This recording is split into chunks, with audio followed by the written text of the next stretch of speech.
গত ভিডিওতে তোমাদের সাথে শেয়ার করেছিলাম আমি পুডিং বানানোর প্রথম প্রসেসটা শেষ করেছি। মানে পুডিং বানানোর প্রথম যেই ধাপটা, মানে দুধ আর ডিম একসাথে গুলানো, সেটা পূরণ করেছি।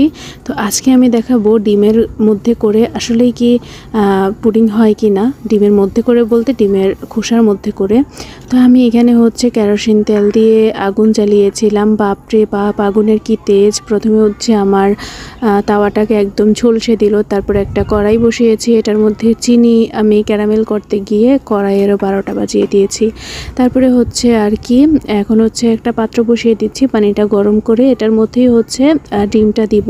তো এটার মধ্যে প্রথমে একটা ছোট্ট জালি দিয়েছিলাম, তাতে করে কোনো লাভ হয়নি। তারপরে আমি যেটা করেছি, আমার ছোট্ট একটা বিড়া আছে যেটা আমি কাপড় দিয়ে তৈরি করেছিলাম এই মিনি কিচেনের জন্য। প্রথমে এই বিড়াটাকে দিয়ে তারপরে এইটার উপরেই হচ্ছে এই ডিমের খোসাটাকে দিয়ে দিয়েছি। তবে এই যে কেরোসিন তেল দিয়ে আগুন ধরাতে কি পরিমাণে যন্ত্রণা, ধরে তো গিয়েছে খুব সহজে এবং জ্বলেছেও খুব সুন্দর, অনেক বেশি আগুন জ্বলেছে। তবে যেটা হয়েছে কি, মানে কিছুক্ষণের মধ্যেই কেরোসিন তেলটা একদম শেষ হয়ে গিয়েছে।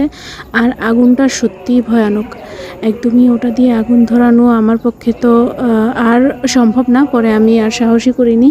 তারপরে যেটা করেছি, সরিষার তেল দিয়ে আমি আবার আগুনটা জ্বালিয়েছি। খুবই ভালো হয় সরিষার তেল দিয়ে বা সয়াবিন তেল দিয়ে আগুন ধরালে, তেমন একটা কালিও হয় না এবং আগুনটাও খুব মিষ্টি জ্বলে। তারপরে যেটা করেছি, আরও একটা ডিমের খোসাতে আমি নিয়ে নিচ্ছি। আর এইখানে হচ্ছে খুবই সুন্দর করে পুডিংটা হয়। ঘটনা তো এটা না, ঘটনা ঘটেছে অন্য জায়গায়। আপনারা পুরোটা ভিডিও দেখুন, আমি আপনাদের সাথে শেষে শেয়ার করব। এবং আপনাদের কাছে একটা সাহায্য চাইব, সেটা হচ্ছে মিনি কিচেনে যারা কাজ করেন তারা কিভাবে আগুন ধরান বা কোনটা বেশি সহজ আমাকে অবশ্যই জানাবেন। আর এই তো দেখতে পাচ্ছেন কি সুন্দর করে বলক আসছে। ঘটনা যেটা ঘটেছে সেটা হচ্ছে বিষাক্ত পানির মতো এই ডিমের পানিটাও হচ্ছে একদম সবুজ কালার হয়ে গেছে। আমি তো দেখে একদম ভয় পেয়ে গিয়েছি, এটা কি আমি খাবো, এটা খেলে কি আমি মরে যাব নাকি। পরে চিন্তা করতে করতে আমি ভাবলাম যে ঠিক আছে, যা হবে দেখা যাবে।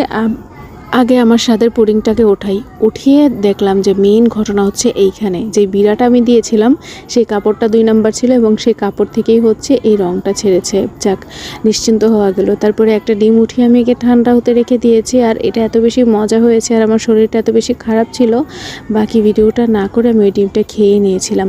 তবে পুডিংটা কিন্তু খুবই মজাদার হয়েছিল। নর্মালি আমরা যে পুডিংগুলো তৈরি করি খেতে যেমনটা হয়, টেক্সচার এবং স্বাদ একই রকম ছিল।